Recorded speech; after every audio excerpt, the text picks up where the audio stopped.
Sivasamudram மைசூரிலிருந்து 85 kilometre தொலைவில் உள்ளது.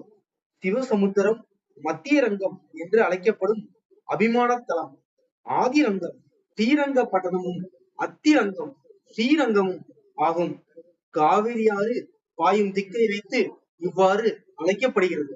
ரங்கண்ண தேவஸ்தானத்தில் பள்ளி கொண்ட ரங்கநாதனும் அருகே பிரசன்ன மீனாட்சி உடனுரை சோமேஸ்வரர் கோயிலும் இந்த தொன்று தொட்டு அருளும் மாரம்ம ஆதிசக்தி தேவஸ்தானமும் உள்ளன. பர்சுக்கி ககன்சுக்கி என்றழைக்கப்படும் காவிரி பாயும் 2 புறமும் பாலங்கள் கிழக்கேயும் மேற்கேயும் உள்ளன. காமாட்சி வடிவில் அம்பாள் எதிரே ஆதிசங்கரர் பிரதிஷ்டை செய்த ஸ்ரீசக்கரம் உள்ளது. சிவனசமுத்திரம் நீர்வீழ்ச்சியும் இங்கு பிரசித்தம்.